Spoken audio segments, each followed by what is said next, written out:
नमस्कार। Study IQ IAS Hindi में आप सभी लोगों का बहुत बहुत स्वागत है एक बार फिर से।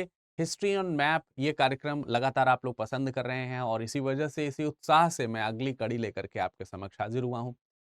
पिछले भाग में हम लोगों ने पढ़ा था कि जो मौर्य वंश है उस मौर्य वंश से पहले जो विदेशी आक्रांता खास तौर से पारसी और यूनानी जो आक्रांता आए थे उनसे रिलेटेड जो ज्योग्राफी थी या उनसे रिलेटेड जो हिस्ट्री का मैप वाला जो पोर्शन था वो हमने आपको कवर कराया था। आज हम मौर्य वंश का जो साम्राज्य विस्तार है उसके ऊपर चर्चा करेंगे, ठीक है? तो आज का टॉपिक मैं यहाँ पर लिख दे रहा हूँ क्लियरली। आज का टॉपिक है मौर्य वंश का मौर्य वंश का मौर्य वंश का साम्राज्य विस्तार। साम्राज्य विस्तार। तो हम मौर्य वंश के साम्राज्य विस्तार के ऊपर चर्चा करेंगे, ठीक है? इसके ऊपर हमारा फोकस रहेगा आज की ओर। मौर्य वंश में मुख्य तौर से अगर आप देखेंगे तो 3 शासकों के नाम आपको ध्यान रखने हैं। एक तो चंद्रगुप्त मौर्य हैं, चंद्रगुप्त मौर्य। दूसरे शासक हैं आपके जो कि इनके ही बेटे हैं, जिनका नाम है बिंदुसार, बिंदुसार मौर्य। और तीसरे शासक हैं आपके अशोक मौर्य, अशोक मौर्य। ऐसा नहीं है कि मौर्य वंश में केवल यही 3 शासक हैं, शासक और भी हैं, लेकिन इन 3 की इंपॉर्टेंस किसी भी पॉइंट ऑफ व्यू से एग्जाम में ज्यादा रहती है। तो जब हम राज्य विस्तार की बात कर रहे हैं, इसमें सबसे बड़ा जो राज्य हुआ वो अशोक का हुआ। हालांकि इसकी व्यापकता की शुरुआत जो है वो चंद्रगुप्त के समय में होती है, जो कि इसका संस्थापक है। 322 ईसा पूर्व के आसपास धनानंद को पराजित करके मगध के ये शासक बने थे। हालांकि चंद्रगुप्त मौर्य का जो राज्याभिषेक है ऐसा माना जाता है कि 331 ईसा पूर्व में हुआ होगा। माफ कीजिएगा, 321 ईसा पूर्व में हुआ होगा, टू 321 बिफोर क्राइस्ट में। मगध का शासक बनने से पहले बौद्ध ग्रंथ हैं कुछ, जिसमें से एक महाबोधि वंश का नाम आप लोगों ने सुना होगा। तो महाबोधि वंश में एक कथानक है। महाबोधि वंश जो है इसमें एक कथानक दिया गया है जिसमें आप लोगों ने एक कहानी सुनी होगी कि एक बूढ़ी माई हैं, वो अपने बेटे को कुछ कह सकते हैं कि उन्होंने खिचड़ी खाने के लिए दिया हुआ है। तो वो बच्चा जो है थाली में बीच से खिचड़ी उठा करके खा रहा है, तो उसका हाथ जल जाता है। तो उसकी माई जो है वो बोलती है कि तुम वैसा ही काम कर रहे हो जैसा चंद्रगुप्त कर रहा है। वो मगध को जीतना चाहता है, मगध केंद्र है, जबकि उसे पहले किनारे किनारे से फूंक फूंक कर कदम रखना चाहिए। संभवतः इसी से प्रेरित होकर के ऐसा चीज महाबोधिवंश में लिखा हुआ है, बौद्ध ग्रंथ है। संभवतः इसी से प्रेरित होकर के इससे पहले उसने जो है क्या किया था, मगध पे आक्रमण किया था, धनानंद को पराजित करने का प्रयास किया था, लेकिन वो असफल हो गया था। तब इसी घटना से प्रेरित होकर के संभवतः उसने पहले पंजाब और सिंध पर विजय करी। तो चंद्रगुप्त जो है, मैं यहाँ CG अगर लिख रहा हूं तो ये चंद्रगुप्त है, और CGM का मतलब हो गया चंद्रगुप्त मौर्य। सिंपल, क्योंकि बड़ा नाम है, बार बार लिखने में टाइम वेस्ट होगा। तो चंद्रगुप्त ने शायद पहले जो है पंजाब का जो क्षेत्र है, पंजाब और सिंध प्रांत जो है पहले इसको जीता है। पंजाब और सिंध प्रोविंस जो है पहले इसको जीता है, किनारे वाले जो हिस्से हैं वो जीतने का प्रयास किया है। और उसके पश्चात जो है वो मगध की स्थापना करता है। जब वो मगध का शासक बन जाता है तो बेसिकली अगर हम देखेंगे तो उसका युद्ध होता है, उसका एक युद्ध होता है सेल्यूकस से। सेल्यूकस से सेल्यूकस जब ये सिकंदर यहां से वापस चले गए, तो सिकंदर के वापस जाने के पश्चात भारत का जो पश्चिमोत्तर भाग का एक बड़ा प्रोविंस था, उन सब की जिम्मेदारी वो अपने सेनापति सेल्यूकस को देकर के गया। तो सेल्यूकस ओवरऑल वहां का शासक बना और तमाम सारे लोगों के माध्यम से वहां पर रूल करता रहा। तो उस सेल्यूकस ने सिकंदर के बाद जो है जो पूर्वी प्रांत थे, सेल्यूकस के राज्य के जो माफ कीजिएगा, सिकंदर के राज्य के जो पूर्वी प्रांत थे, यानी कि भारत का पश्चिमोत्तर हिस्सा जो था, उसका वो अपना उत्तराधिकारी बन बैठा। और उसने बैक्ट्रिया वगैरह की जो जगहें हैं, मैंने जो मैप में पहले दिखाई भी हैं आपको, बैक्ट्रिया, बेबीलोन, वो सब चीजें जीत ली। उसको अपने अधिकार क्षेत्र में लेने के पश्चात वो फिर से भारत की ओर आगे बढ़ा, क्योंकि सिकंदर भारत को जीत नहीं पाया था। इसी इच्छा से वो भारत की ओर फिर आगे बढ़ता है, और इसीलिए वो सिंधु नदी को पार करके चंद्रगुप्त से युद्ध करता है। संभवतः ये युद्ध जो है 304 से 300 305 ईसा पूर्व में हुआ है, बिफोर क्राइस्ट में हुआ है। तो अब ये जो क्षेत्र है इसको समझने के लिए सबसे पहले मैं आप लोगों को जो चंद्रगुप्त का राज्य क्षेत्र है पहले उसके ऊपर एक थोड़ी सी व्याख्या दे देता हूं। एक मैप बना करके मैप ड्रॉ कर लेते हैं, फिर उसके बाद हम इस पर डिस्कशन कर लेंगे। मान लेते हैं कि सपोज दैट ये कोई आपका पश्चिमी हिस्सा है भारत का उस समय, ठीक है। मान लेते हैं ये सब जो है वो गुजरात के हिस्से रहे होंगे सपोज, ठीक है। और ये दक्षिण भारत है हमारा, और ये हमारा दक्षिण भारत का पूर्वी हिस्सा है। और ये सब आपको मालूम है कि इधर से फिर बांग्लादेश वगैरह की जो सीमा है वो लग जाती है, और फिर ये दक्षिण पश्चिम का, दक्षिण पूर्व का हिस्सा है। और इसमें अगर आप देखेंगे तो संभवतः यहाँ कहीं से आपकी ये सिंधु नदी बह रही है। मान लेते हैं ये सिंधु नदी है, सिंधु यहाँ पर ड्रेन हो जाती है। यहीं कहीं पर झेलम रिवर होगी आपकी, है ना, यहीं कहीं पर आपकी ये झेलम रिवर हो जाएगी। एक मिनट, सपोज आप इसको यहाँ से कहीं से ड्रॉ कर लेते हैं, ये झेलम रिवर है ना, रावी है, चेनाब है, ये रावी है, ये मान लेते हैं कि यहाँ कहीं से सतलज जा रही होगी, ये सतलज रिवर है। और यहाँ कहीं पर आपकी ये ब्यास नदी है। तो ये उत्तर के हिस्से हो गए, है ना। यहीं कहीं से आपकी ये गंगा नदी निकल करके आती है, ये गंगा नदी है मान लेते हैं। यहीं कहीं से आपकी जो है ये ब्रह्मपुत्र नदी जाएगी, ब्रह्मपुत्र नदी है मान लेते हैं कि वो भी यहीं पे आती है। तो इनकी शाखाएं यहाँ पर निर्मित हो जाएंगी इस जगह पर, है ना। तो ये हमको ध्यान रखना है कि भारत का ये हिस्सा रहा होगा इस तरीके का। मान लेते हैं कि ये इंडिया का प्रोविंस है, सपोज ये इंडिया को हम ऐसे करके, ये लो जी, उसका नक्शा जो है इसकी तरफ अगर बनाना चाहें तो कुछ इस तरीके से बन गया। तो ये जो भारत है तत्कालीन समय में, अब इसमें इसमें जो चंद्रगुप्त है उसका राज्य कहां तक रहा होगा, उसमें हमने आपको ये बताया कि सबसे पहले जो पश्चिमोत्तर भाग है, ये वाला जो पश्चिमोत्तर भाग है जिसके बारे में मैंने अभी आपको बताया कि सेल्यूकस जो है उसको विजित कर लेता है और फिर पूर्व की ओर, यानी यहां से पूर्व की ओर बढ़ता है, यानी भारत के पश्चिमोत्तर भाग में बढ़ता है। तो जब ये भारत के पश्चिमोत्तर भाग में बढ़ रहा है सेल्यूकस जो है, तो यहीं पर सिंधु नदी को जब वो पार करेगा तो चंद्रगुप्त के साथ उसका युद्ध होगा। अब आपको मालूम है कि ये आपकी सिंधु नदी है, ये कौन सी नदी है, सिंधु नदी है, ये हमारी सिंधु नदी है। और सिंधु नदी को पार करके यहीं कहीं पर इसका युद्ध होगा 305 ईसा पूर्व में। हालांकि ये युद्ध में पराजित हो जाते हैं। चंद्रगुप्त के साथ जो युद्ध होता है, Chandragupta Chandragupta Maurya versus Seleucus, Seleucus, ये जो युद्ध है, इस युद्ध में सेल्यूकस जो है ये पराजित होता है। और जो पराजित सेल्यूकस है, जिसका राज्य जो है आप देख सकते हैं पश्चिमोत्तर भारत में है, तो कई बार इसको सेल्यूसिड राजवंश भी कहा जाता है, सेल्यूकस के द्वारा शासित है, सेल्यूसिड राजवंश के रूप में भी जाना जाता है इधर पश्चिम वाला हिस्सा जो है। तो इनमें में से उसने अपने 4 राज्य इनको दे दिए थे, 4 राज्य जो है इन्होंने दे दिए। स्ट्रैबो एक इतिहासकार हैं, स्ट्रैबो इतिहासकार बोलते हैं कि उन्होंने इनको हारने के पश्चात जो है कांधार वाला हिस्सा दे दिया। तो मान के चलिए कि ये आपका जो बलूचिस्तान वाली जो सीमा है, इस तरफ से जो बलूचिस्तान वाली जो सीमा लगती है संभवतः वो है ना। तो यहीं कहीं पे आपका कंधार, कंधार जगह है, कंधार या कांधार कह सकते हैं। मैं थोड़ा ड्रॉप करता हूं इसको, कंधार। कल भी मैंने आप लोगों को मैप में कंधार के बारे में लिखाया था। कंधार को अराकोशिया के नाम से, अराकोसिया के नाम से जाना जाता था। तो कंधार वाला जो प्रांत है, अराकोशिया वाला जो हिस्सा है वो इनके पास आ गया, अराकोसिया। अराकोसिया का जो प्रांत है वो इनके पास आ गया होगा, ठीक है।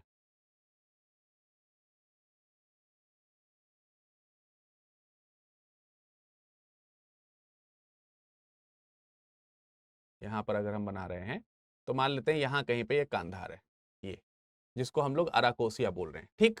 तो अराकोसिया प्रोविंस इनके पास आया। 4 राज्य सिकंदर ने इनको, अलेक्जेंडर ने इनको, माफ कीजिएगा, सेल्यूकस ने जो है वो चंद्रगुप्त मौर्य को दिए थे, जिनमें से एक कंधार है, एक काबुल है जिसको पेरोपनी साइडस कहा जाता था उस समय, यानी कि जो यूरोप ग्रीक जो लोग हैं वो पेरोपनी साइड्स बोलते थे इसको, ठीक है। तो पेरोपनी साइड्स यानी कि जो कांधार वाला काबुल वाला हिस्सा है, संभवतः यहाँ कहीं पर, इस जगह पर कहीं पर काबुल है, इस जगह पर कहीं पर काबुल वाला हिस्सा है, ठीक, काबुल। पेरिपनी साइट्स चाहे तो लिख लें, चाहे तो छोड़ दें, पेरिपनी साइट्स, ये वाला हिस्सा भी इनको मिला, 2 प्रोविंस हो गए। 2 और प्रोविंस थे जिनमें से एक हिस्सा हेरात का है, हेरात वाला भी हिस्सा यहीं पर आपको देखने को मिलेगा, हेरात वाला भी हिस्सा आपको यहीं पर देखने को मिलेगा, हेरात, ठीक है। तो हेरात भी इनको प्राप्त हुआ। तो काबुल, कांधार और हेरात और बलूचिस्तान में जड्रोशिया का जो मरुस्थल पड़ता है, जहां पर मकरान की पर्वत श्रृंखला है, वो वाला हिस्सा भी इन्हीं के पास में हुआ करता था। तो एक जड्रोशिया वाला हिस्सा इनको देखने को मिल जाता है। हेरात को एरिया नाम से जाना जाता था उस समय, एरिया, ठीक है, ये हेरात है। और यहाँ कहीं पे आपका ये सब पूरा हिस्सा जो है ये है, ये पूरा आपका हिस्सा जो है जेड्रोशिया का है। तो ये जेड्रोसिया कह लीजिए आप, जेड्रोसिया कह लीजिए, या फिर आप इसी को मकरान वाला जो एक एरिया है, मकरान वाला एरिया जो है वो कह लीजिए। तो ये पश्चिमी हिस्से थे जो इस युद्ध के बाद चंद्रगुप्त मौर्य को 305 बिफोर क्राइस्ट में इनसे प्राप्त हुए थे। हाँ, ये एक अलग बात है कि सेल्यूकस को चंद्रगुप्त मौर्य से 500 हाथी प्राप्त हुए, 500 हाथी। और 500 हाथी के बदले इन्होंने, सेल्यूकस ने चंद्रगुप्त मौर्य के यहाँ पर, आपको मालूम होना चाहिए कि सेल्यूकस ने चंद्रगुप्त मौर्य के यहाँ पर एक दूत भेजा था, जिस दूत का नाम क्या था, बता सकता है कोई कमेंट सेक्शन में कमेंट करके? उस दूत का क्या नाम है? उस दूत का नाम है, इसको थोड़ा मैं डार्क कर ले रहा हूँ, थोड़ा सा मोटा कर ले रहा हूँ, है ना, जिससे कि वो एंगेजिंग हो जाए थोड़ा, ये हिस्सा ऐसे। तो क्या नाम है उसका, बता सकते हैं? जिसको सेल्यूकस ने भेजा है, और इन्होंने भेजा है मेगास्थनीज को। तो मेगास्थनीज इनके यहाँ पर आए, हेलेना से विवाह हुआ, तो यूरोपीय नहीं बल्कि हम कह सकते हैं कि ग्रीक्स के साथ संबंध जो है चंद्रगुप्त मौर्य के बन जाते हैं। तो ये पश्चिमी हिस्सा है जो चंद्रगुप्त मौर्य की सीमा में आ गया। अब चंद्रगुप्त मौर्य का जब शासन शुरू हो रहा है 321 के आसपास, तो वो मगध का शासक है। और अगर हम मगध को देखें तो ये मगध जो है गंगा नदी की घाटी में ही स्थित है। मगध ये प्रांत जो है, मगध जो प्रांत है वो गंगा की घाटी में स्थित है, यहाँ कहीं पर स्थित है, ठीक है, इस जगह पर कहीं पर स्थित आपको देखने को मिलेगा। ये तकरीबन इस तरीके का, आप इसको मगध एरिया मान लीजिए कि ये मगध है। ये कौन सा प्रांत है? तकरीबन जो है ये मगध का हिस्सा है। तो ये वाले हिस्से पर इनका शासन है, यहां पर ये अपने आप को रूलिंग करवा रहे हैं। और ये एक्सपेंशन जो है आपका पूरे भारत में देखने को मिलेगा एक बड़े हिस्से में, जो कि इनके अंतर्गत आता है। मैं इसको थोड़ा सा कलरिफाइड भी कर देता हूं, जिससे कि आपको समझ में आए कि ये मगध का हिस्सा है, ठीक है। तो ये मगध वाला जो हिस्सा है, इसमें ये अपना शासन बढ़ाया हुआ है इन्होंने, ठीक है। अरे ये तो पूरा लाइन ही ग्रीन हो गया, ठीक है। मगध वाला शासन जो है इन्होंने यहाँ पर ये बढ़ाया हुआ है, क्लियर। अब यहाँ केंद्रीय सत्ता जो है यहाँ से अपना एक्सपेंशन करेंगे। अभी कितना बड़ा एरिया यहाँ से ये ऑक्यूपाई करेंगे, इसके ऊपर हम थोड़ी सी चर्चा कर लेंगे। लेकिन बेसिक पॉइंट जो आपको था ये समझ में आया कि सेल्यूकस ने 4 जो पश्चिमोत्तर राज्य हैं, 4 जो पश्चिमोत्तर राज्य हैं, पश्चिमोत्तर राज्य, ये चंद्रगुप्त मौर्य को दिए, चंद्रगुप्त मौर्य को दिए। ये चीज यहां से क्लियर हो गई, ठीक है। अब इस हिसाब से देखा जाए तो आपको यहाँ पे परफेक्शन पता चल गया कि ये मगध का राज्य और ये जो पश्चिमी राज्य है ये इनके पास में। लेकिन कुछ इतिहासकार हैं, कुछ हिस्टोरियंस हैं जो ये बताते, जैसे जस्टिन की बात करें तो जस्टिन का एक कथन है कि चंद्रगुप्त का पूरे भारत पर, संपूर्ण भारत पर अधिकार था। उससे भी ज्यादा एक इतिहासकार है प्लूटार्क, उसकी बात पर अगर गौर करें तो वो कहता है कि चंद्रगुप्त मौर्य जो है वो 6000 की सेना लेकर, चंद्रगुप्त मौर्य जो है, चंद्रगुप्त मौर्य जो हैं वो 6 लाख की सेना लेकर, 6 लाख की सेना लेकर, सेना लेकर पूरे भारत को रौंद डाला, रौंद डाला। तो यहां पर अगर जब हम बात कर रहे हैं इस तरीके के इतिहासकार, जब जैसे मैंने जस्टिन की बात करी, जैसे मैंने ये वाला जो स्टेटमेंट है ये प्लूटार्क वाला है, प्लूटार्क ने दिया है, प्लूटार्क ने दिया है। तो प्लूटार्क हैं, जस्टिन हैं, जब वो संपूर्ण भारत शब्द का इस्तेमाल कर रहे हैं, पूरे भारत शब्द का इस्तेमाल कर रहे हैं, तो ये माना जा सकता है कि एक अखंड भारत वाला जो हिस्सा है, एक अखंड भारत वाला जो हिस्सा है वो क्रिएट करने का प्रयास किया है। तथापि फिर भी अंततः हमको ये पता चलेगा कि दक्षिण भारत के कई ऐसे क्षेत्र थे जो सीधे तौर पर चंद्रगुप्त मौर्य के शासन के अंतर्गत नहीं आते थे। तो उत्तर पश्चिम में चंद्रगुप्त मौर्य ने अपना जो उत्तरी पश्चिमी क्षेत्र है, मगध की जो विजय हैं वो सब करी हैं, वो तो प्राप्त करी हैं। इसके अलावा पश्चिम में कुछ हिस्से भी जीते हैं, दक्षिण भारत में भी कुछ हिस्से जीते हैं उन्होंने, ऐसा नहीं कि नहीं जीते। जैसे अगर हम पश्चिम भारत की बात करते हैं, ये जो वेस्ट इंडिया की बात करते हैं, तो वेस्ट इंडिया में आपको जूनागढ़ अभिलेख मिलेगा। जूनागढ़ अभिलेख रुद्रदामन का जूनागढ़ अभिलेख है। रुद्रदामन का एक मिनट, रुद्रदामन का जूनागढ़ अभिलेख है। रुद्रदामन का जूनागढ़ अभिलेख, जूनागढ़ अभिलेख। तो ये जो जूनागढ़ अभिलेख है इसमें एक शख्स का नाम है जिसका नाम है पुष्यगुप्त, पुष्यगुप्त वैश्य, पुष्यगुप्त वैश्य का नाम दिया गया है। और ये प्रांतपति के तौर पर दिया गया है, प्रांतपति थे। कहां के? प्रांतपति, प्रांतपति हैं। प्रांतपति का मतलब हो गया राज्यपाल। कहां के? गुजरात के। और किस समय? चंद्रगुप्त मौर्य के समय में। चंद्रगुप्त मौर्य के समय। तो चंद्रगुप्त मौर्य के समय में ये पुष्यगुप्त वैश्य जो है ये गुजरात के प्रांतपति हैं और इन्होंने वहां पे सुदर्शन झील का निर्माण कराया था। सुदर्शन झील, इस सुदर्शन झील का क्या करवाया? निर्माण करवाया। अब ऐसा कथन लिखा हुआ है, स्वाभाविक सी बात है कि अगर ये इनके प्रांतपति हैं तो यहां तक का साम्राज्य निस्संदेह जो है चंद्रगुप्त मौर्य के पास रहा होगा। तो जो मालवा रीजन है, गुजरात का जो हिस्सा है और जो महाराष्ट्र का हिस्सा है, जैसे यहां पर हम तकरीबन इस जगह पर कहीं पर मालवा रीजन मान सकते हैं। ये मालवा जो क्षेत्र है, मालवा। गुजरात का पूरा ये जो सौराष्ट्र हिस्सा है, सौराष्ट्र जो प्रांत है, और जो ये महाराष्ट्र का हिस्सा है, महाराष्ट्र, यहां कहीं तक जो है इसका साम्राज्य दक्षिण में फैला हुआ है। तो दक्षिण में महाराष्ट्र, पश्चिम में, दक्षिण पश्चिम में आप देखेंगे सौराष्ट्र, और मालवा के हिसाब से मालवा तक इनका राज्य फैला हुआ है। स्वाभाविक सी बात है कि एक बड़ा राज्य क्षेत्र है इनका, इसमें कोई संदेह नहीं। सौराष्ट्र के राज्यपाल मैंने बताया कि पुष्यगुप्त वैश्य हैं। पश्चिम में महाराष्ट्र में वर्तमान में एक जगह पड़ती है थाना डिस्ट्रिक्ट। थाना डिस्ट्रिक्ट में सोपारा जगह है, यहां कहीं पर, इस जगह पर कहीं पर एक जगह है सोपारा। ठीक है, क्या नाम है? सोपारा। तो सोपारा जो है वो इनके राज्य की सीमा के अंतर्गत आता था। सोपारा, अशोक के अभिलेखों से पता चलता है कि सोपारा जो है वो इनके राज्य के अंतर्गत आता है। अशोक के अभिलेख वहां से मिले। अब अशोक के अभिलेख सोपारा से मिले तो कई बार डाउट जाता है, तो हो सकता है अशोक ने जीता हो, लेकिन अशोक ने उसको नहीं जीता है, ना ही बिंदुसार ने जीता है। तो अशोक के क्षेत्र विजय का वर्णन उसमें नहीं है, बिंदुसार के क्षेत्र विजय का वर्णन उसमें नहीं है, तो फिर वो क्षेत्र मौर्य वंश में कैसे है? इसका मतलब उनके जो पितामह हैं अशोक के, यानी चंद्रगुप्त मौर्य जो हैं, उन्होंने ही इस राज्य को जीता है। दक्षिण की अगर हम बात करते हैं तो दक्षिण में आंध्र प्रदेश और कर्नाटक इत्यादि का जो हिस्सा है, ठीक है, दक्षिण में आंध्र प्रदेश और कर्नाटक, आंध्र प्रदेश और कर्नाटक, या और थोड़ा सा नीचे ला सकते हैं कर्नाटक को, कर्नाटक। ये हिस्से जो हैं मौर्य साम्राज्य के अंतर्गत चंद्रगुप्त मौर्य के पास रहे थे।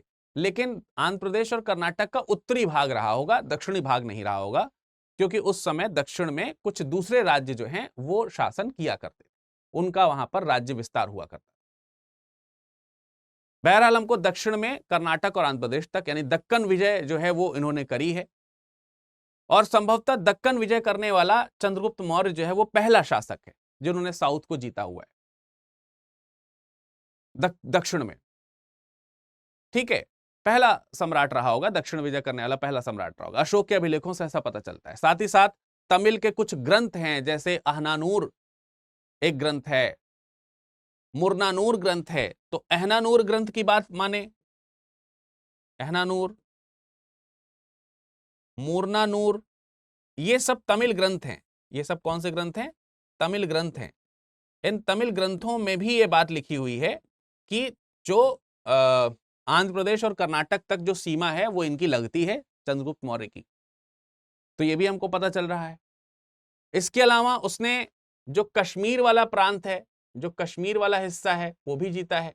कश्मीर, कश्मीर के अलावा जो नेपाल वाला हिस्सा है, नेपाल वाला जो हिस्सा है, नेपाल, इस पर भी विजय प्राप्त करी है। तो कश्मीर है, नेपाल है, इन सब जगहों पर उन्होंने विजय प्राप्त करी है। यानी ये नेपाल और कश्मीर वाले उत्तरी हिस्से जो हैं वो भी चंद्रगुप्त मौर्य के शासन के अंतर्गत आते थे।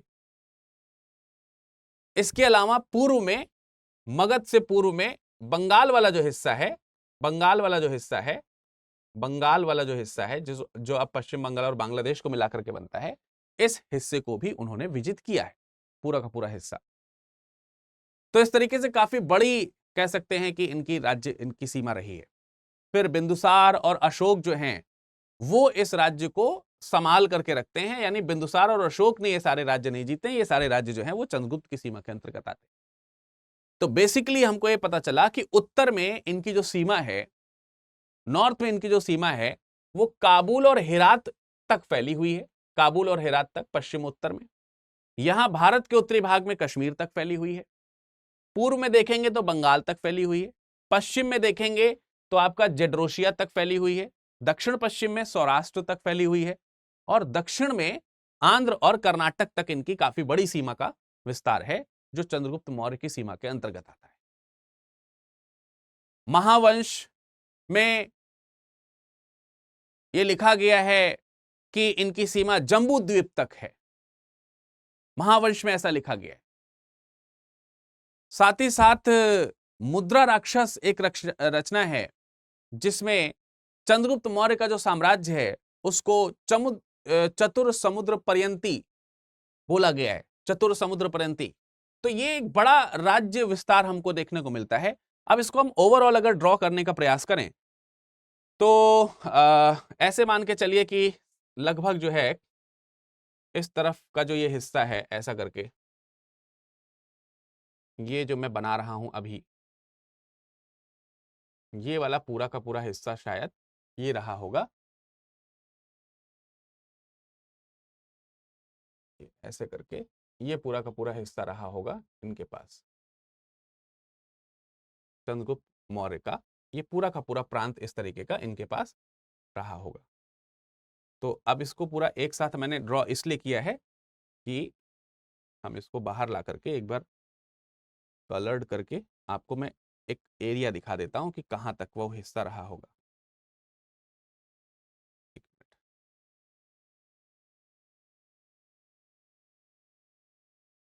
ठीक है, तो ये वाला पूरा हिस्सा जो है आपका,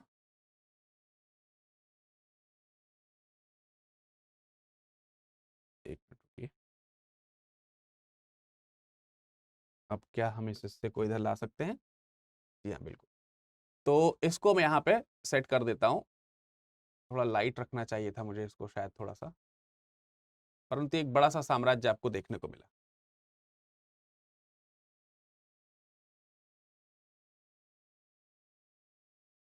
ठीक है, जिससे कि आपको ये दिखाई पड़े। चलिए, अब दिखाई पड़ जाएगा।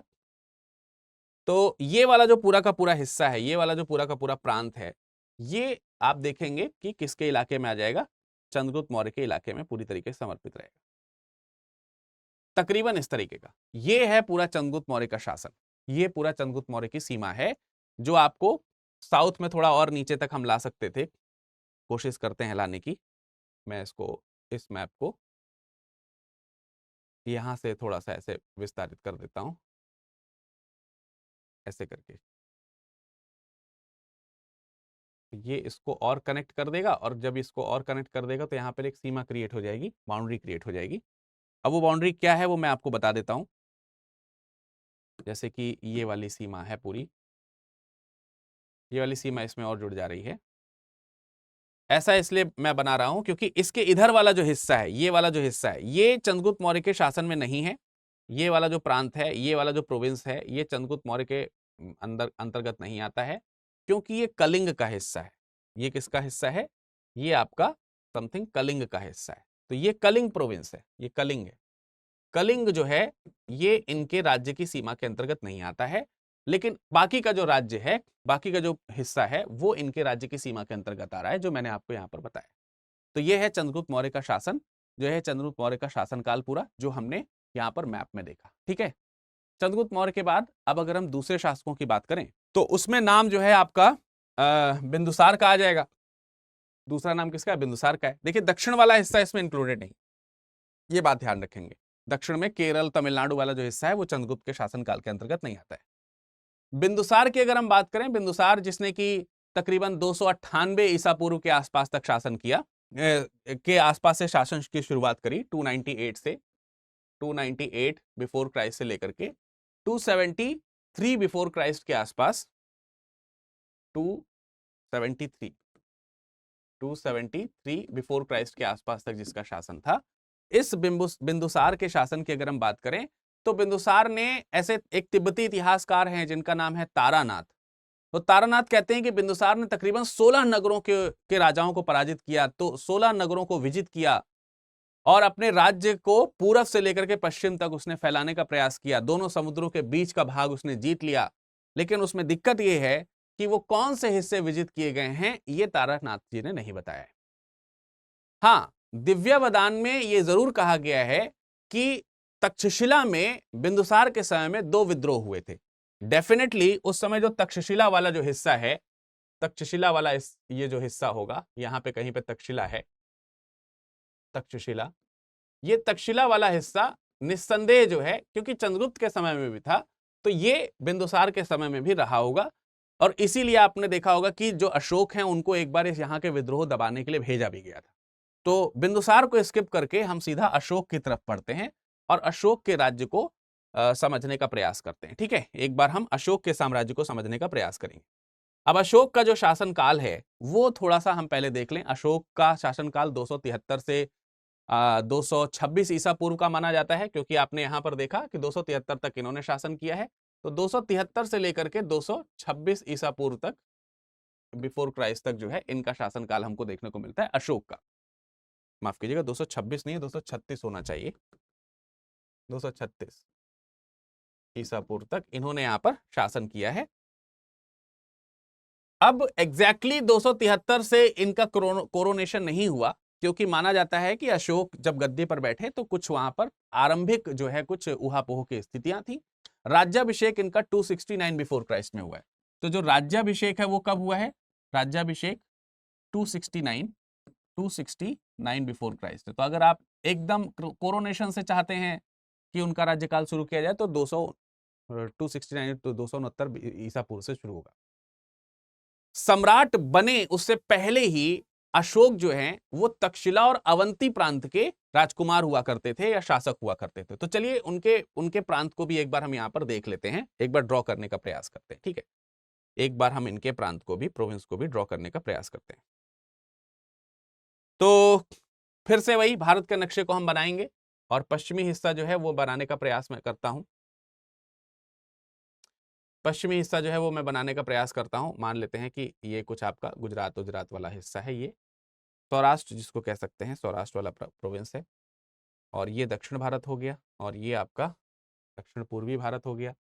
ये हम बांग्लादेश की तरफ आ गए और ये हम दक्षिण पूर्व की तरफ चले गए। दक्षिण का प्रांत हो गया। अब बाकी का जो हिस्सा है वो हमें नदियों के माध्यम से बनाना चाहिए। तो ये यहाँ पे कहीं पर आपको ये नदी देखने को मिल रही है, यहाँ पे कहीं पे आपको सिंधु नदी गिरते हुए देखने को मिलेगी, स्वाभाविक सी बात है। तो हम सिंधु नदी को इस तरफ से अगर बनाने का प्रयास करें, क्योंकि इधर का फ्लो बनाते हैं तो कई बार स्टूडेंट ने कहा सर उल्टी बह रही है क्या नदी? तो नदी उल्टी नहीं बह रही हो, बनाते समय मैंने जरूर बना दिया होगा एक आध बार इस तरीके से। यहाँ पर इसकी ट्रेनिंग हो जाएगी। ठीक है, ये झेलम रिवर है, आपको तमाम सारी पंचनद यहाँ पर देखने को मिलती हैं, तमाम सारी पंचनद जो है वो आपको यहाँ पर देखने को मिलती हैं। इस तरीके से यहाँ कहीं से हम जो है सतलुज को निकाल लें, बेसिकली सतलज नदी को यहाँ तक लेके जाना चाहिए था हमें ऐसे, ये सारी नदी यहाँ पर आकर मिलती हैं। यहीं कहीं पे मान लेते हैं कि ये ब्यास नदी है, ठीक है, ठीक, ओके। ये गंगा नदी है, यहीं कहीं से निकल रही है, ये गंगा नदी आ गई, यहीं कहीं से आपकी ब्रह्मपुत्र नदी निकल करके जाएगी, ठीक, ये ब्रह्मपुत्र नदी हो गई। तो ज़्यादा बड़ा प्रांत नहीं बनाना है, बस इस तरीके का। तो ये आप देखोगे कि एक हिस्सा है जो आपको इस जगह पर पूरा तरीके से लोकेट होता हुआ दिखाई देगा, ये पूरा प्रांत हमको देखने को मिलेगा। और पिछले मैप में आपने सीख ही लिया, समझ ही लिया, थोड़ा सा ये मैप पिछले बार की तुलना में थोड़ा छोटा बन गया है, थोड़ा यहाँ बड़ा ज़्यादा बना था, वही मैप रखते तो ज़्यादा ठीक था, पर इससे भी आपका काम चल जाएगा। ये पश्चिमोत्तर हिस्सा है। अब अशोक के राज्य विस्तार की अगर हम बात करते हैं तो मैंने इसमें कहा कि तक्षशिला और अवंती यहाँ के प्रांतों के ये पहले से ही शासक हुआ करते थे। तो आपको तक्षशिला करीब यहाँ कहीं पर देखने को मिलेगा कि ये आपका जो राज्य है ये कौन सा है, तक्षशिला है। ये आपका राज्य जो है तक्षशिला है। यहाँ के गवर्नर हुआ करते थे अपने पिता के समय में, बिंदुसार के समय में, ठीक है। साथ ही साथ एक और राज्य है अवंती, जिसको आप उज्जैन के नाम से जानते हैं, ठीक है। तो हम इसको यहाँ कहीं बना लेते हैं, यहाँ कहीं आपका उज्जैन होगा, एमपी का हिस्सा है उज्जैन, तो यहाँ पर मान लेते हैं कि उज्जैन है। तो यहाँ के शासक पहले से हुआ करते थे, तो ये तो अशोक के राज्य के अंतर्गत बाद में भी आया जब वो शासक बने। एक अलग बात है कि अशोक ने कश्मीर, खास या खस, नेपाल और कलिंग, ये 4 राज्य हैं जिन पर विजय अभियान चलाए थे, जिसमें से कलिंग विजय अभियान एक ऐसा विजय अभियान है जो अपने राज्याभिषेक के बाद उसने किया था। कलिंग वाला जो हिस्सा मैंने आपको यहां पर दिखाया था, ये वाला, ये उसने राज्याभिषेक के बाद इधर वाले हिस्से पर विजय प्राप्त करी है। तो ये हिस्सा आपका पूरा कलिंग प्रोविंस के अंतर्गत आता है ये, ठीक है। ये हिस्सा किसके अंतर्गत आता है, ये आपका कलिंग है, कलिंग, इसको हम कलिंग लिख देते हैं ऐसे इसी के अंदर ही, ये बाद में उसने जीता हुआ है। तो जो चंद्रगुप्त मौर्य के राज्य में कलिंग नहीं था, वो इसके राज्य में कलिंग जो है शामिल हो गया है। ये चीज आपको यहां पर थोड़ी सी ध्यान रखनी है। यही एकमात्र विजय है जो उसने अपने राज्याभिषेक के बाद करी है। इसके अलावा इस चीज के प्रमाण जो है उसके कई सारे अभिलेखों से मिलते हैं। उसके अभिलेखों से पता चलते हैं कि जो इनके पिता और पितामह ने जो राज्य ये बनाया था, इस बने हुए राज्य को उसने अक्षुण्ण रखने का भी कार्य किया है, यानी कि वो सारे राज्य इसके समय में शामिल हुआ करते थे। यहां यह भी हमको बात ध्यान रखनी है कि अशोक का राज्य अपने पिता और पितामह के राज्य को तो प्रदर्शित करता ही है, लेकिन अशोक के राज्य की विस्तारित सीमाएं और भी हैं। अशोक का 14वां शिलालेख है, वो अपने 14वें शिलालेख में अपने संपूर्ण राज्य को महालके हिवि जियते कहता है। क्या कहता है, क्या नाम दिया गया है, महालके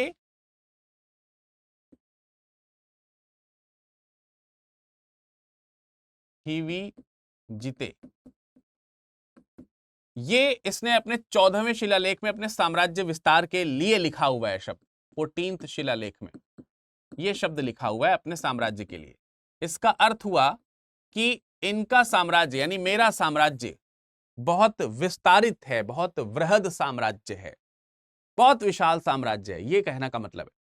तो अलग अलग जगहों पर इनके राज्य के विस्तार को हम लोग देखते हैं। सबसे पहले उत्तर पश्चिम में अगर हम बात करते हैं, नॉर्थ वेस्ट में, नॉर्थ वेस्ट का मतलब ये वाला हिस्सा जो है, इधर की ओर बात करते हैं, तो यहां पर इनका कौन सा राज्य है, यवन राज्य जो था, यानी जो सिकंदर के उत्तराधिकारियों का जो शासन था, उसमें एक राज्य आता है एंटियोक का, या एंटियोकस जिसको बोला जाता है। तो एंटियोकस या अंतियोकस सीरिया के शासक हुआ करते थे। उनके राज्य की जो पूर्वी सीमा है, समथिंग हेयर वेयर मान लेते हैं कि ये इसके तरफ एंटियोकस का राज्य है, तो उसकी जो पूर्वी सीमा है ये, यहां से अशोक का राज्य जो है वो शुरू होता है। इस जगह से अशोक का राज्य शुरू होता है। इधर की ओर मान लीजिए कि एंटियोकस जो है उनकी सीमा है, राज्य सीमा, ये इनके राज्य की पूर्वी सीमा है। तो अशोक के राज्य की ये पश्चिमी सीमा कहलाती है। यहीं पर ये अशोक के राज्य की पश्चिमी सीमा कहलाती है। राज्य विस्तार में अगर हम देखेंगे जो तो 13th शिलालेख है अशोक का, उसमें इस बात का जिक्र किया गया है कि जहां पर एंटियोकस की सीमा खत्म हो रही है वहां से इनकी सीमा की शुरुआत हो रही है पश्चिमोत्तर में। पश्चिमोत्तर में ही उसकी सीमा अगर इस हिसाब से देखें तो हिंदुकुश हिल जो है, हिंदुकुश की जो पहाड़ी है ऐसे ऐसे करके जो ऊपर की ओर जाती है, इधर की ओर हिंदुकुश पहाड़ी आप लिख सकते हैं, हिंदुकुश, हिंदुकुश पहाड़ियां इधर, तो हिंदुकुश पहाड़ियां नेचुरल बाउंड्री क्रिएट करती है बिटवीन एंटियोकस एंड अशोका। तो इधर वाला जो हिस्सा ये अफगानिस्तान का है। एक बात स्पष्ट हो जाती है कि अशोक जो है, अशोक की जो सीमा है वो अफगानिस्तान तक है, वर्तमान अफगानिस्तान तक, वर्तमान अफगानिस्तान तक उसकी सीमा का विस्तार रहा है, यह बात इससे स्पष्ट हो जा रही है। साथ ही साथ अशोक के साम्राज्य में, अशोक के साम्राज्य के दो अभिलेख हैं जिसमें से शरेकुना अभिलेख है, शरेकुना अभिलेख। अब देखिए शरेकुना अभिलेख जो है यहां कहीं आपको देखने को मिलेगा जो कि कांधार वाले हिस्से में है। शरेकुना, शरेकुना अभिलेख जिसको हम लोग कांधार में प्राप्त करते हैं, और कांधार मैंने आपको यहां पर दिखाया था पहले, जैसे ये वाला हिस्सा है, तो मैप बड़ा है तो थोड़ा ज्यादा इधर हो गया, अराकोसिया जिसको बोला जा रहा है, तो ये वही है शरेकुना, कांधार वाला हिस्सा है। तो शरेकुना अभिलेख में इस बात की जानकारी है। इसके अलावा लघमान अभिलेख है काबुल में, तो यहां कहीं पर आपको ये काबुल का लघमान अभिलेख देखने को मिलेगा, लघमान अभिलेख है, ठीक है। तो लघमान काबुल वाला जो इलाका है, काबुल, यहां से अभिलेख मिले हैं। अफगानिस्तान की सीमा का विस्तार हमको इन अभिलेखों से भी ज्ञात होता है। इसके अलावा शाहबाज गढ़ी है, पेशावर का हिस्सा है पाकिस्तान में, शाहबाज गढ़ी मान लेते हैं कि यहां कहीं पे होगा ये समथिंग, ये पेशावर का हिस्सा यहां कहीं आपको सिंधु नदी के पास देखने को मिलेगा। तो ये हिस्सा मैं लिख दे रहा हूं यहां पर, शाहबाज गढ़ी, शाहबाज गढ़ी, ठीक है, पेशावर। यहां पर भी अशोक के शिलालेख मिले हैं। अशोक के शिलालेख जहां जहां मिलेंगे वो उसके राज्य की सीमा के अंतर्गत आया जाएगा, माना जाएगा। इसी तरीके से मानस हेरा हजारा वाला जो इलाका है, मानस हेरा का, या मनसेहरा जिसको बोला जाता है, तो मनसेहरा अभिलेख भी हमको यही कहीं पे देखने को मिलेगा। मनसेहरा अभिलेख मैं यही कहीं पे बना देता हूं, मनसेहरा, मनसेहरा, ठीक है, अभिलेख। इन समस्त अभिलेखों से इनके राज्य की पश्चिमोत्तर सीमा का हमको एहसास होता है, और इन सब के अनुसार हिंदुकुश वाला जो एरिया है नॉर्थ ईस्ट में जो मैंने बताया, वो वहां वाला हिस्सा, हेरात वाला जो एरिया मैंने आपको यहां पर दिखाया था, ये जो हेरात है कांधार से ऊपर, जिसको एरिया कहा जा रहा है, यहां कहीं पर, इस जगह पर कहीं पर हेरात वाला जो एरिया है ये, साथ ही साथ कांधार वाला हिस्सा है ही है, जिस जहां से मैंने आपको बताया कि शेरेकुना अभिलेख मिला है, जिसको अराकोसिया जिसको कहा जा रहा है, और साथ ही साथ जेड्रोशिया इसमें शामिल है, काबुल भी इसमें शामिल है ना। तो सारे हिस्से जो है इसके अंतर्गत शामिल होते हुए हमको दिखाई देते हैं। एक चीनी यात्री है हेनसांग, हेनसांग जो है उनको कपिशा से एक शिलालेख देखने को मिला है, ठीक है, कपिशा से, कपिशा से अशोक का, अशोक द्वारा निर्मित एक शिलालेख नहीं, सॉरी, स्तूप, अशोक द्वारा निर्मित स्तूप मिला है, स्तूप मिला, किसको मिला? हेनसांग को, हेनसांग को। तो इसकी जो राइटिंग्स हैं उसके अकॉर्डिंग कपिशा वाला जो हिस्सा है, कपिशा अफगानिस्तान का ही यही वाला इलाका है, काबुल वबुल के आसपास का, तो वो हिस्सा यहां से भी कंफर्म होता है कि अशोक के शासन के अंतर्गत आता था। यानी यहां कहीं पे ये जो हिस्सा है आप देख रहे हैं कपिशा वाला, ये हिस्सा भी इसके अंतर्गत ही आता हुआ हमको दिखाई देता है, ठीक है। तो ये तो पश्चिमोत्तर सीमा की बात हो गई अशोक के। अब हम उत्तरी सीमा की बात करते हैं, ठीक है, ये सारा पश्चिमोत्तर सीमा का हिस्सा हो गया। अब हम उत्तरी सीमा की बात करेंगे। तो उत्तरी सीमा में कुछ सहायक अभिलेख मिले हैं, जैसे देहरादून से कलासी अभिलेख मिला है। तो ये यहां कहीं पर आप देखेंगे, यहां कहीं पे आपका, यहां कहीं पे आपका कलासी अभिलेख है, कलासी, ठीक है। तो देहरादून से जो कलासी अभिलेख मिला है, स्वाभाविक सी बात है कि ये भी उसके राज्य का है। नेपाल में रुम्मनदेई अभिलेख मिलता है, ठीक है, नेपाल में रुम्मनदेई अभिलेख है, या रुम्मिनदेई अभिलेख है, तो नेपाल भी इसकी बाउंड्री के अंतर्गत आ जाता है। नेपाल में ही नेपाल में ही एक जगह है निगाली सागर या निगलीना जिसको कहा जाता है, निगलीवा जिसको कहा जाता है। यहां कहीं पे मान लेते हैं कि निगलीवा है, निगलीवा, या इसी को निगाली सागर कहा जा रहा है, निगाली सागर। तो निगाली सागर अभिलेख जो है वो यहां से मिलता है। तो नेपाल का ये वाला हिस्सा भी अशोक के शासन के अंतर्गत आ जाता है, अशोक की ही सीमा के अंतर्गत आ जाता है, ये हमको पता चला। इसके अलावा नेपाल में जिस तरीके से जो दो इंपॉर्टेंट प्लेसेस हैं, तो आप देख सकते हैं कि कलासी, निगलीवा, रुमनदेई, ये उत्तरी सीमाएं हैं जो अशोक के साम्राज्य की बनती हैं। यानी देहरादून से लेकर के नेपाल तक का हिस्सा पूरा इसके अंतर्गत आता है। इसके अलावा उत्तरी बिहार वाला जो हिस्सा है, नॉर्दर्न बिहार वाला हिस्सा है, उसमें लौरिया नंदगढ़ अभिलेख एक देखने को मिलता है, लौरिया नंदगढ़ का अभिलेख देखने को मिलेगा। तो ये यहां कहीं पर बिहार है, ठीक है। तो बिहार में उत्तरी हिस्से में मान लेते हैं यहां कहीं पर, इस जगह पर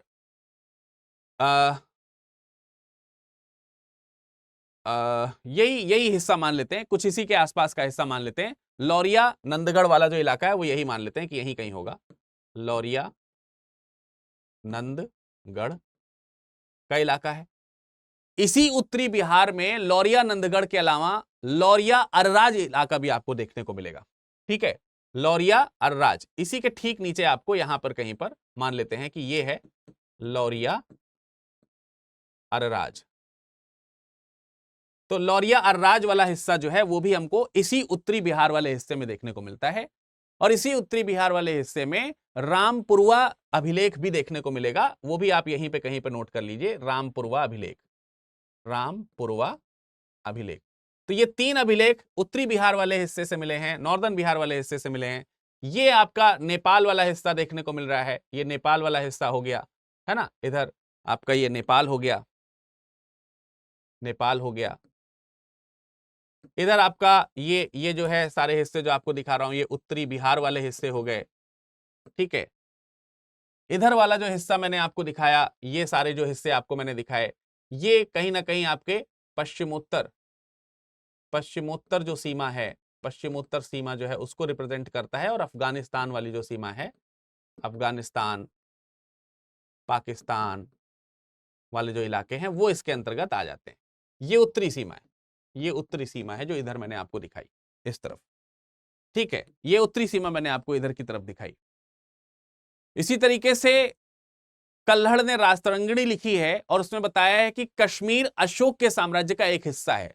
तो जो नॉर्दर्न पॉइंट में जो कश्मीर वाला पॉइंट है, तो कश्मीर भी इन्हीं के राज्य का एक हिस्सा है, उत्तर में ही कश्मीर भी इन्हीं के राज्य का हिस्सा है।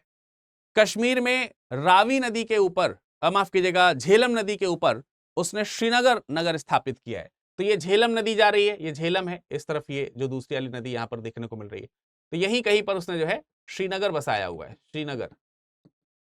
तो श्रीनगर बसाया है उसने, बाकायदे श्रीनगर में अशोकेश्वर मंदिर और एक दुर्ग का निर्माण करवाया है इसी जगह पर, अशोकेश्वर मंदिर, अशोकेश्वर मंदिर बनाया है और एक दुर्ग का निर्माण किया गया है जो कि अशोक के द्वारा होता हुआ देखने को मिलता है। इसके प्रमाण हमको देखने को मिलते हैं। इन सब के बारे में हेनसांग ने लिखा है, हेनसांग ने लिखा है कि सारा कश्मीर जो है वो उसने, अशोक ने बौद्ध संघ को दे दिया था। अशोक के नेपाल आधिपत्य के बारे में भी हेनसांग वर्णित करता है। नेपाल में और तिब्बत में कई इस प्रकार की अनुश्रुतियां हैं कि अशोक की बेटी जो है चारुमती, वो नेपाल गई थी, उसके साथ अशोक भी नेपाल गया था। तो अशोक की बेटी है, अशोक की बेटी चारुमती है, चारुमती के साथ अशोक जो है वो नेपाल तक गए थे, नेपाल गए। इतना ही नहीं, चारुमती के साथ जब वो नेपाल गए तो नेपाल में उन्होंने ललितपुर शहर बसाया था, ललितपुर या लालित्यपुर शहर बसाया। अशोक की बेटी जो चारुमती है उसकी शादी देवपाल से हुई थी। इसका विवाह किससे हुआ था? देवपाल से। तो अपने पति देवपाल के नाम पर चारुमती ने देवपाल पत्तन शहर बसाया था। ललितपुर पत्तन, इसी तरीके से देवपाल पत्तन, ये शहर जो है उसने बसाया है चारुमती ने। तो स्वाभाविक सी बात है कि नेपाल की एक बड़ी सीमा उस समय अशोक के साम्राज्य के अंतर्गत ही शामिल होती थी। तो मैंने आपको जो पश्चिमी इलाका दिखाया, उत्तरी इलाका दिखाया, ये दोनों इलाके आपको आई होप कि क्लियर हो गए होंगे। अब हम थोड़ा पूर्व की तरफ विस्तार देख लेते हैं। इधर वाला जो विस्तार है, इस विस्तार को थोड़ा सा समझने का प्रयास करते हैं। महास्थान अभिलेख है बंगाल में। बंगाल क्या, बांग्लादेश वर्तमान समय है, उसमें महाभिलेख है महास्थान। बांग्लादेश में एक जगह है बोगरा, बांग्लादेश वाला इलाका ये मान लीजिए, इस बांग्लादेश वाले इलाके में एक जगह है बोगरा, यहां से महास्थान अभिलेख मिला है। और ये अभिलेख अशोक का अभिलेख है। स्वाभाविक सी बात है कि बांग्लादेश वाला जो इलाका है वो बांग्लादेश भी इनके राज्य की सीमा के अंतर्गत ही आता रहा है, इन्हीं के राज्य की सीमा के अंतर्गत आता रहा है, इसमें कोई संदेह नहीं है। बौद्ध ग्रंथ हैं दीपवंश, महावंश, इसके अलावा हेनसांग का विवरण है, वो बंगाल पर अशोक के अधिकार का वर्णन करते हैं। ठीक है, बंगाल पर अधिकार जो है अशोक का है, इसका वर्णन जो है आपको दीपवंश में, महावंश में और साथ ही साथ हेनसांग के जो विवरण है, हेनसांग के विवरण, इनसे प्राप्त होता है। तो जो बंगाल वाला इलाका है, ये पूरा जो बांग्लादेश और पश्चिम बंगाल और बंगाल वाला जो इलाका है पूरा, ये पूरा का पूरा हिस्सा जो है, ये यहां से आप मान सकते हो कि ये पूरा का पूरा इस तरीके का जो हिस्सा है, ये इनके अंतर्गत आता था, इनके शासन के अंतर्गत आता था, ये इनके शासन के अंतर्गत आता है। दीपवंश महावंश में अशोक का एक बेटा है जिसका नाम है महेंद्र, और उसकी एक बेटी है संघमित्रा। इन लोगों को श्रीलंका में बौद्ध धर्म के प्रसार के लिए भेजा जब जाने लगा, तो बंगाल में ही एक जगह है ताम्रलिप्ति, तो ताम्रलिप्ति तक ये इनको छोड़ने आया था। यहां कहीं पे मान लेते हैं कि ताम्रलिप्ति है इस जगह पर, ये ताम्रलिप्ति पड़ती है बंगाल में जगह, ताम्रलिप्ति। तो ताम्रलिप्ति तक ये छोड़ने आए थे, एक मिनट, ताम्रलिप्ति यहां तक छोड़ने के लिए आए थे। यही वो जगह है जहां पर अशोक ने अपने बेटे महेंद्र और संघमित्रा को विदा किया था कि अब आप यहां से श्रीलंका की तरफ जाइए, दक्षिण की तरफ जाइए। तो यहां से वो दक्षिण की तरफ गए थे, यहां तक वो विदा करने के लिए आता है। ह्वेनसांग एक प्लेस का, स्थान का वर्णन करते हैं अपने विवरण में, जिसका नाम है कर्ण सुवर्ण। तो जो कर्ण सुवर्ण जगह है, ये पश्चिम बंगाल को रिप्रेजेंट करता है। ये कर्ण सुवर्ण आप लोग कहीं लिख लीजिएगा, ये वेस्ट बंगाल वाला जो इलाका है ये है, इसको अलग कलर से लिख दूं क्या, कर्ण सुवर्ण, ये वाला हिस्सा। इसी तरीके से बंगाल का जो उत्तरी हिस्सा है, नॉर्दर्न बंगाल जो है, उत्तर का जो बंगाल का हिस्सा है, जैसे पूर्वी पश्चिम बंगाल का जो हिस्सा बताया वो मैंने आपको क्या बताया, कर्ण सुवर्ण बताया। इसी तरीके से उत्तरी बंगाल है पुंड्रुवर्धन, यहां पर जगह है पुंड्रुवर्धन, तो यहीं पर लिख दे रहा हूं छोटा सा, पुंड्रुवर्धन। तो उत्तरी हिस्सा पुंड्रुवर्धन है। और जो पूर्वी बंगाल का जो हिस्सा है, पूर्वी बंगाल, इसमें सामतट इसको बोला गया है। पूर्वी बंगाल जो है वो क्या बोला गया है, पूर्वी बंगाल का जो हिस्सा है, पूर्वी बंगाल, इसको बोला गया है सामतट। तो बंगाल के पूर्वी, उत्तरी और पश्चिमी हिस्से तक पूरा विवरण है, और दक्षिणी इसलिए नहीं क्योंकि दक्षिण में तो महासागर है, सागर है। तो पूरा का पूरा बंगाल, इसका मतलब यह हुआ कि इनके राज्य के अंतर्गत आता था। पूर्व के हिस्से में पूरा का पूरा बंगाल इनके अंतर्गत, हिस्से के अंतर्गत आ रहा है। हेनसांग के विवरण में यह भी स्पष्ट है कि इसके ऊपर का जो हिस्सा है, असम वाला जो प्रांत है, असम, हेनसांग के विवरण में असम शामिल नहीं है। असम को उस समय कामरूप कहा जाता था, कामरूप शामिल नहीं है, बस कामरूप राज्य जो है वो इनके राज्य के अंतर्गत नहीं आता है। अशोक के 13वें शिलालेख में ये इस बात को स्पष्ट रूप से वर्णित किया गया है कि जो कलिंग वाला हिस्सा है, ये 13वें शिलालेख में ये कहा गया है कि कलिंग जो है वो इसके राज्य का हिस्सा है। और इसी कलिंग में आप देखेंगे तो दो जगह आपको देखने को मिलेगी, दो जगह से अभिलेख प्राप्त होते हैं जिसमें से एक धौली है और एक जौगढ़ अभिलेख है। तो यहां कहीं पे आपका ये धौली अभिलेख है, ये धौली अभिलेख है, और यहीं कहीं पे आपका ये जौगढ़ अभिलेख है, जौगढ़ अभिलेख। तो धौली और जौगढ़ अभिलेख यहां से मिले हैं। 13वां शिलालेख है। इन सब ने कलिंग के विस्तार की बात करी है कि पूर्वी हिस्से में कलिंग इनके राज्य के अंतर्गत आता था। अब अगर हम इनके पश्चिमी राज्य की बात करें, पश्चिमी हिस्से की बात करें, तो पश्चिमी राज्य में गिरनार अभिलेख हमको यहां से देखने को मिलेगा। इस जगह से कहीं से हमको जो है गिरनार अभिलेख देखने को मिलेगा। गिरनार अभिलेख, ये तो गिरनार अभिलेख यहां से मिल रहा है, गुजरात से, सौराष्ट्र से। यहीं पे एक जगह है जूनागढ़, जूनागढ़ का रुद्रदामन अभिलेख है, रुद्रदामन का जूनागढ़ अभिलेख है, रुद्रदामन का जूनागढ़ अभिलेख। तो रुद्रदामन का जो जूनागढ़ अभिलेख है वो भी इस बात की व्याख्या करता है, जो इनके पितामह और इन अशोक की दोनों की बात को बताता है। महाराष्ट्र में एक जगह पड़ती है, इस जगह पर एक जगह है सोपारा, यहां कहीं पर एक जगह है सोपारा। तो यहां पे सोपारा अभिलेख है, सोपारा अभिलेख है। इस सोपारा अभिलेख को पश्चिमी सीमा माना गया है, और इसके बाद जो है वो एक महासागर है। तो महासागर के रूप में पश्चिमी सीमा सोपारा अभिलेख में वर्णित करी गई है। तो अशोक की ये पश्चिमी सीमा है जो अरब सागर तक जा रही है। तो पश्चिम में भी काफी बड़े जो राज्य हैं वो इनके हमको देखने को मिलते हैं, अशोक के। अब अशोक के दक्षिणी साम्राज्य की बात कर लेते हैं। तो अशोक के दक्षिणी साम्राज्य में हम बात करेंगे तो कर्नाटक से कई सारे स्थल प्राप्त हुए हैं जो अशोक के अभिलेखों को रिप्रेजेंट करते हैं। जैसे एक मास्की अभिलेख है, ठीक है, जैसे आपको कर्नाटक में इस जगह पर कहीं पर मास्की अभिलेख देखने को मिलेगा। साउथ में मैं कोई और कलर इस्तेमाल कर लेता हूं, ठीक है, यहां कहीं पर आपको मास्की अभिलेख देखने को मिलेगा। मास्की, ये कर्नाटक में है, ये कर्नाटक में है मास्की अभिलेख। मास्की अभिलेख आपको देखने को मिलेगा। रायचूर डिस्ट्रिक्ट है कर्नाटक का। इसी तरीके से बेलाड़ी डिस्ट्रिक्ट पड़ता है, बेलाड़ी डिस्ट्रिक्ट में नेत्तूर है, यहां पर, यहीं पर बना देता हूं नेत्तूर, इसी जगह पर ये आपका मान लेते हैं कि ये नेत्तूर है, बाहर की ओर लिख देता हूं नेत्तूर, ठीक है। इसी जगह पर आपको दक्षिण में उडेगेलाम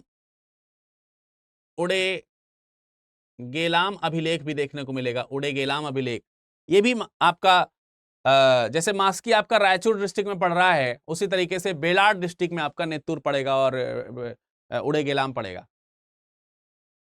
इसी तरीके से ब्रह्मगिरी वाला जो एरिया है, चित्तलदुर्ग जनपद के आसपास जो पड़ता है, उसमें जटिंग रामेश्वर जगह पड़ती है। जटिंग रामेश्वर एक अभिलेख ही है, इसी के ठीक नीचे आप यहां पर बना लीजिए जटिंग रामेश्वर, जटिंग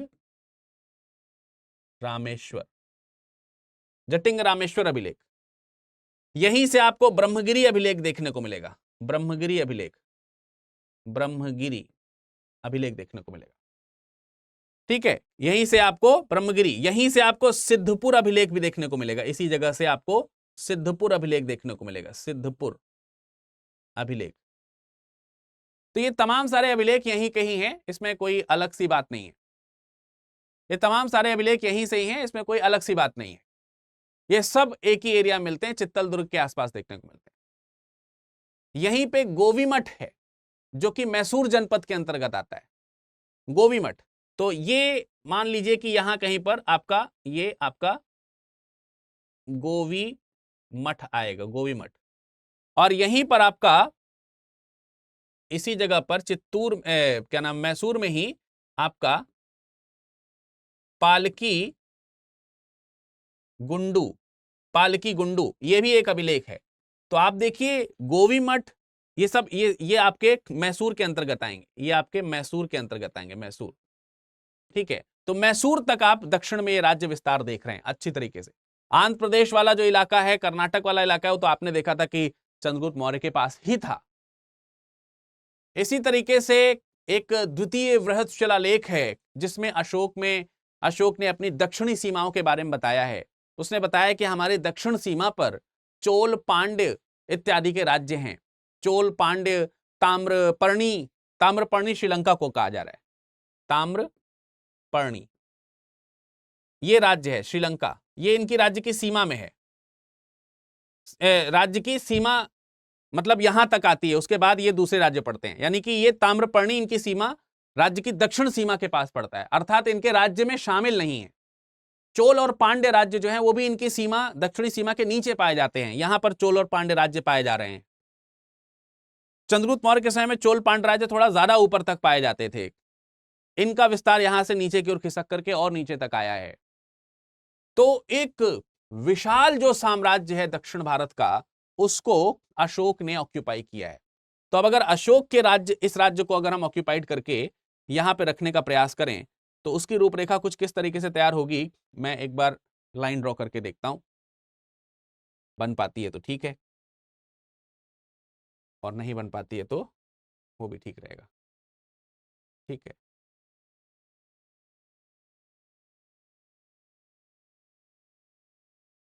तो आप मान के चलिए कि तकरीबन इस तरीके की इनके राज्य की ये सीमा है, तकरीबन इस तरीके की इनके राज्य की ये सीमा है, जो कि मैं इसलिए यहां पे बना रहा हूं कि मैं कलरिफाइड कर सकूं इसको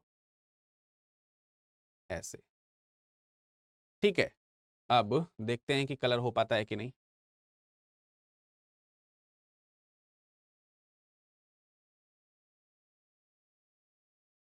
शायद हो जाना चाहिए।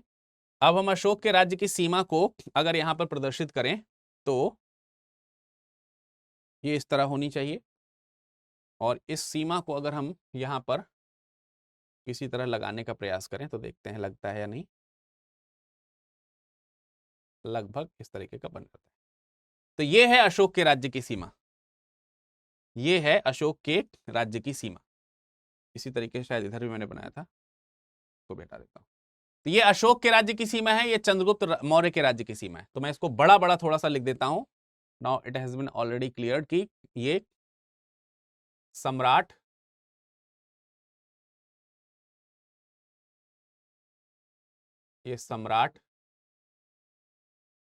चंद्रगुप्त मौर्य, चंद्रगुप्त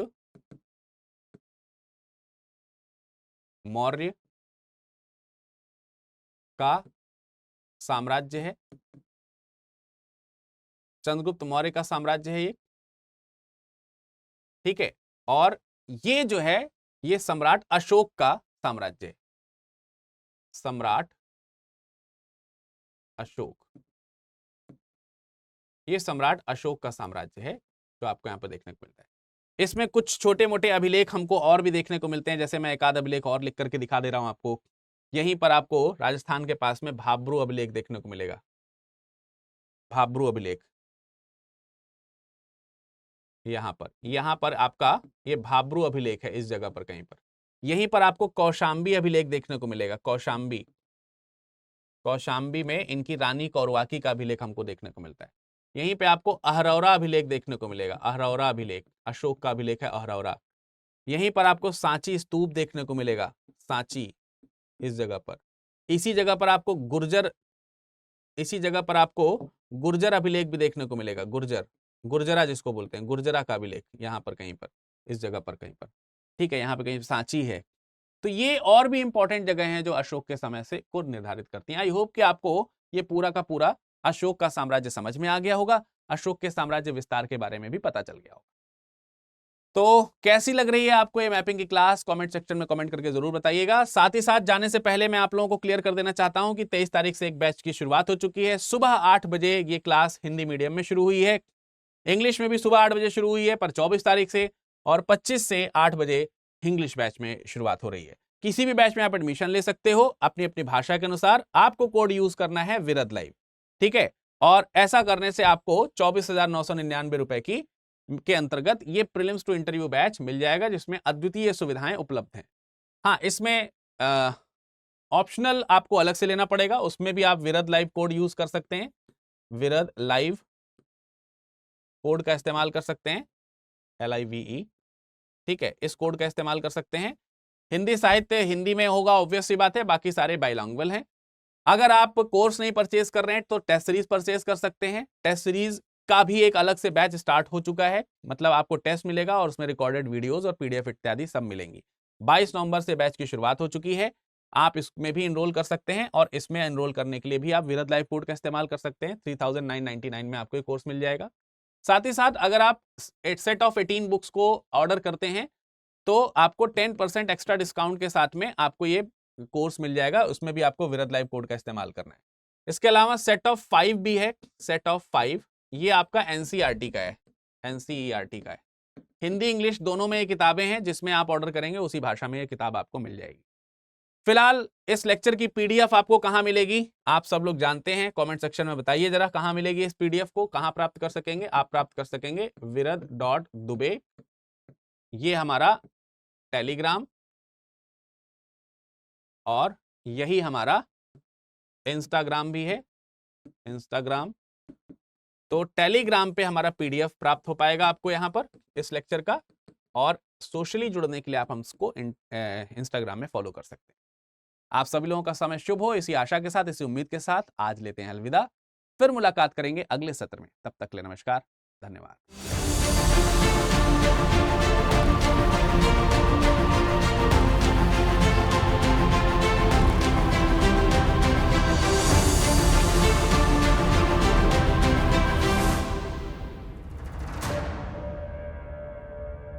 हिंदी में यूपीएससी की तैयारी से संबंधित प्रोग्राम्स को देखने के लिए सब्सक्राइब करें स्टडी IQ IAS हिंदी।